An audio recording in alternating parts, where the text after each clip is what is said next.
Comment produire des tweets à la chaîne de façon à être visible tout au long d'une journée et augmenter sa visibilité? Eh bien, c'est ce qu'on va voir dans ce nouvel épisode, un épisode où je vais analyser les processus que je mets en place sur les actions que je vais mettre en avant sur Twitter. Salut, je m'appelle Nicolas, je suis développeur et concepteur de métier. En même temps, j'endosse la casquette de webmarketer pour plusieurs sites que je gère et l'idée de ces podcasts, c'est de vous permettre de trouver des solutions astucieuses et détournées pour augmenter votre visibilité et vos ventes.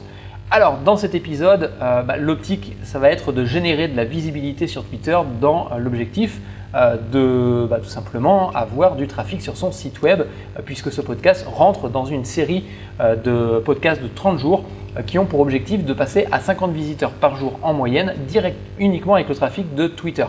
Dans ce contenu, nous allons voir ensemble, nous allons parler ensemble des processus de publication. On va évoquer la mise en place d'une cadence de publication. Quelle est la meilleure façon pour commencer à produire du contenu à la chaîne et notamment sur Twitter, et quel type de tweet on va pouvoir publier. Donc pour tweeter, il faut avoir quelque chose à dire. Il n'y a pas de secret en fin de compte. Il faut produire du contenu quasiment toujours pour avoir quelque chose à tweeter. Il va falloir avoir quelque chose sous la main régulièrement. Enfin, tout le monde, on va utiliser du contenu que l'on a sur notre site, que l'on produit à droite et à gauche. L'objectif étant bien évidemment de toujours être visible, d'augmenter sa visibilité. D'ailleurs, j'en parlais récemment dans un autre podcast qu'il fallait tweeter très souvent pour augmenter sa visibilité. Et les statistiques que j'ai dévoilées il y a quelques jours maintenant montrent bien qu'au final, au-delà du fait d'avoir un certain nombre de followers, le fait d'avoir à publier quelque chose régulièrement sur son site et notamment sur Twitter, ça permet d'augmenter radicalement sa visibilité. Alors, comment je m'y prends pour produire du contenu régulièrement sur Twitter? Premier point, qui aide beaucoup d'ailleurs, c'est que je rédige un article par jour en ce moment dans le cadre, comme je le disais, du défi 30 jours pour passer de 0 à 50 visiteurs par jour avec Twitter. Et autant dire que il y a du grain à moudre en fin de compte. L'idée, c'est que avec toutes ces petites étapes, toutes ces recherches, tout ce que j'effectue en mode je débute en fin de compte, ça me permet de produire du tweet régulièrement. Le deuxième point, en fin de compte, le premier point, c'est la production de contenu de façon très régulière et très soutenue. Le deuxième point, c'est de planifier ces tweets dans un fichier CSV. Alors moi, j'utilise un fichier CSV, c'est un format qui n'est pas excessivement compliqué en soi, c'est un fichier Excel, sauf qu'il a un format un peu particulier puisqu'il va se transformer en espèce de fichier texte derrière que vous pourrez envoyer sur des planificateurs de tweets. Moi actuellement, j'upload ce fichier-là sur swello.com. J'en ai déjà parlé dans un article sur l'automatisation de ces posts sur Twitter. Donc éventuellement, si vous voulez en savoir plus, alors ce qu'il faut savoir, c'est qu'avec ce podcast, vous avez des liens qui se trouvent en dessous de ce podcast, un lien pour me suivre sur Twitter directement et voir l'évolution de ce compte Twitter et des actions que je mets en place. Et puis il y a un deuxième lien qui est l'article associé à ce podcast-là, dans lequel vous allez pouvoir retrouver absolument tous les liens que je vais vous délivrer. Donc, ce que je vais faire, c'est que je publie en fin de compte des tweets relatifs à un article le jour suivant. C'est-à-dire que je rédige mon article, je fais mon podcast et le jour suivant, et dans ce fichier Excel, en fin de compte, je vais faire la planification pour le jour suivant. C'est-à-dire qu'aujourd'hui, on est par exemple, le moment où je tourne ce podcast-là, on est le 12 septembre. Si je publiais ce contenu ce soir, je enverrai mes tweets le lendemain pour faire la promotion de l'article du jour précédent. Le second processus qu'il faut encore que j'améliore, en fin de compte, dans ce second processus, j'ai encore quelque chose à améliorer et notamment c'est potentiellement de développer une extension Google Chrome qui aurait pour l'objectif d'augmenter la production de tweets. L'idée, ce serait d'extraire du contenu qui serait intéressant et de directement le mettre dans un plugin associé à Google Chrome, de façon à planifier tout ça de façon très récurrente. Mais bon, c'est en cours de développement, j'en parlerai très certainement plus tard dans d'autres podcasts. Le troisième point, j'essaye un maximum d'interagir avec les followers quand je peux le faire. Même si je pratique du mass following, donc j'en ai déjà parlé dans d'autres podcasts, je pense qu'il est important de faire le premier pas en fin de compte et d'ouvrir le dialogue avec les personnes. C'est pour ça que je mets en place aussi bien un message d'accueil, notamment avec les direct messages, j'en parlerai dans les prochains jours. Et puis dans un second temps, j'en profite pour tweeter et directement mentionner la personne avec qui potentiellement je pourrais avoir de l'interaction. Alors je n'interagis pas absolument avec tout le monde, l'idée c'est pas de faire du spam non plus, mais voilà, ça me donne une autre possibilité de tweeter. Ça me donne donc l'occasion de créer des petits tweets au passage, notamment rebondir sur un article d'une personne et puis potentiellement faire la promotion de cette personne-là par cet article-là et puis lui souhaiter la bienvenue.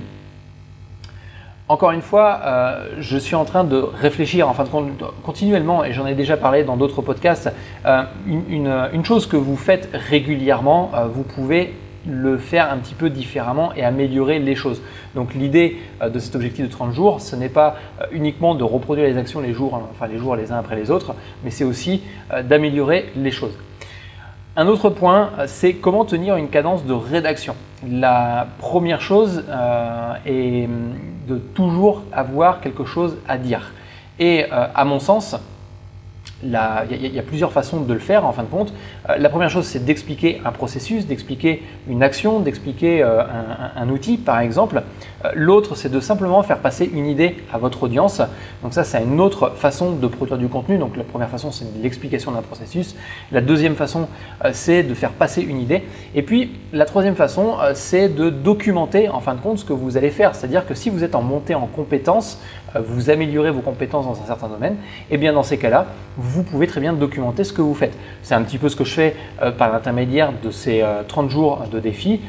L'idée, ça va être de récupérer des outils, de pouvoir interagir avec des gens, avoir des retours, comme j'ai pu le faire dernièrement sur des recommandations de plugins ou d'extensions.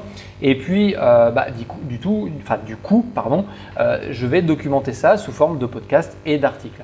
Mais vous pouvez très bien faire exactement les trois à la fois, c'est-à-dire que vous pouvez très bien expliquer un processus tout en faisant passer une idée et documenter cette idée-là, ce processus-là à partir de recherches que vous avez effectuées. Personnellement, ce que je vais effectuer de façon à être beaucoup plus productif et à gagner encore plus de temps, c'est de définir une liste de contenus que je pourrais traiter. Pour être plus productif, je définis un titre, d'accord, ainsi que quelques sous-titres directement dans WordPress. C'est-à-dire que j'écris un article, je crée un article qui est en mode brouillon, je lui mets un titre qui est globalement l'idée principale de ce contenu-là, et puis en même temps, pour éviter justement, parce que ces articles-là, je les reprends plus tard, pour éviter d'avoir un trou de mémoire, je vais mettre quelques 2-3 sous-titres dans lesquels je vais développer un petit peu ce que j'ai à faire passer comme information. Alors, la meilleure façon pour commencer au final quand on veut produire du contenu régulièrement, et à mon sens je pense que c'est la meilleure solution que vous puissiez mettre en place, surtout si vous débutez votre activité aujourd'hui, puis même si vous ne la débutez pas, je pense que ça peut vous donner un coup de boost, parce que bien souvent ce qui se passe, c'est qu'on va produire un certain nombre de contenus, puis il va y avoir un essoufflement au bout d'un certain temps. Eh bien, deux façons alors il faut au moins tenir une semaine, par contre c'est des choses que j'ai expérimentées sur plusieurs sites, il faut au moins tenir une bonne semaine, voire même une semaine et demie pour pouvoir mettre ça en place. Mais lancez-vous un défi de 30 jours sur lequel vous allez atteindre tel ou tel objectif. Ça va vous permettre d'être extrêmement régulier dans vos publications. À partir du moment que vous allez tweeter ces informations-là, vous allez forcément avoir une petite audience qui va commencer à vous suivre.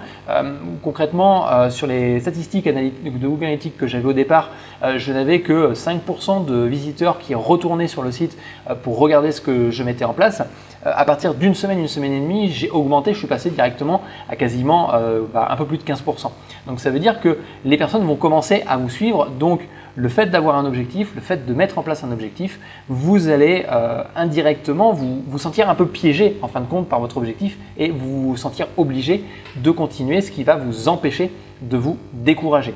Donc voilà en fin de compte la stratégie que je suis actuellement, que je mets en place notamment sur devenirgrowthhacker.com. Pour être continuellement présent sur Twitter, je crée 2-3 articles à la fois, d'accord, sur des tests que je mets en place. Je documente tout ça, donc ça veut dire que je vais effectuer des recherches, je ne vais pas hésiter à faire de la recommandation de d'autres personnes, d'inclure des sources sur lesquelles je m'appuie. de façon à documenter un petit peu tout ça. En même temps, j'en profite de développer le processus que je mets en place. Donc je profite de cet article-là pour en extraire des tweets, d'accord, que je vais regrouper dans un fichier Excel et je les envoie en publication directement sur swello.com. Alors je fais pas de la promotion uniquement pour ce service-là, vous pouvez utiliser un autre service, mais moi je trouve extrêmement simple, j'en ai déjà parlé dans d'autres podcasts, je trouve extrêmement simple à utiliser et je préfère avoir un outil simple à utiliser qui fait uniquement ce dont j'ai besoin plutôt que d'avoir un gros outil dans lequel je vais retrouver beaucoup trop d'informations et potentiellement je pourrais me perdre. Donc si la petite chose, donc si vous êtes dans un flux, là pour le coup vous vous trouvez un petit peu dans un flux tendu d'articles. L'astuce ça va être de publier, comme je le disais tout à l'heure, l'article la veille de façon à faire la promotion le jour suivant.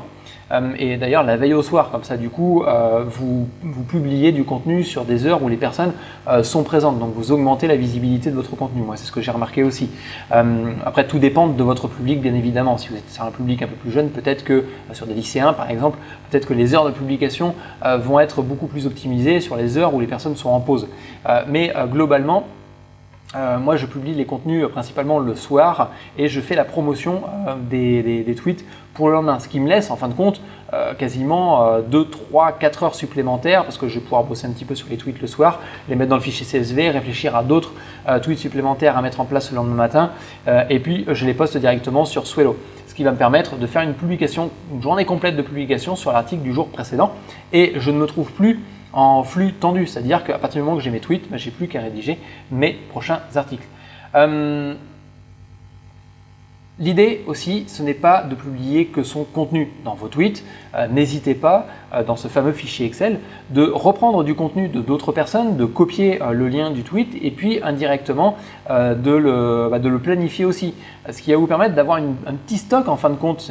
Concrètement, vous êtes plus, vous réduisez votre flux, le fameux flux tendu qu'on peut avoir au niveau des tweets, c'est-à-dire que vous n'êtes pas uniquement basé que sur les articles de votre blog, vous pouvez aussi mettre en avant d'autres publications de d'autres personnes, des articles que vous avez utilisés. Ce que j'ai fait aussi par exemple, c'est que des articles que je mettais en place dans mes propres articles de blog, je les réutilisais aussi pour les transformer en tweets à côté. Donc ça me permettait d'avoir 2 tweets, ne serait-ce que sur le même sujet et d'apporter une version différente, une vision différente de ce que je peux mettre en place.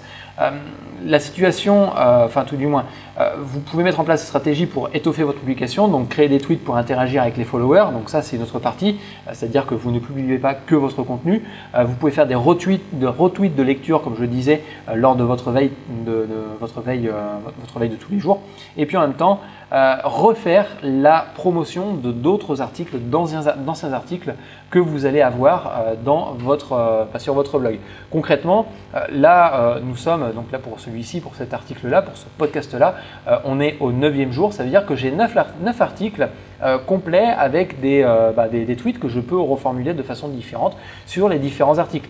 Vous pouvez aussi reprendre, là dans ce podcast-là, par exemple, j'ai cité plusieurs articles, j'ai cité un article qui était de tweeter suivant pour augmenter sa visibilité, j'ai cité le défi 30 jours pour passer de 0 à 50 visiteurs, j'ai cité un autre article, faire l'automatisation de ces posts sur Twitter, ne serait-ce que de refaire la promotion de ces différents articles qui sont en relation avec le contenu que vous allez faire passer dans la journée, eh bien ça devient intéressant pour votre communauté. Donc voilà comment est-ce que je mets en place mes processus de publication actuellement. Encore une fois, il reste très certainement des améliorations à effectuer et des choses à améliorer. Si vous avez d'autres idées, n'hésitez pas à me laisser des commentaires, donc soit sur Twitter, soit sur SoundCloud, ou si encore vous regardez les podcasts sur YouTube, n'hésitez pas à me laisser des commentaires de façon à pouvoir alimenter tout ça puis pouvoir partager sur le sujet.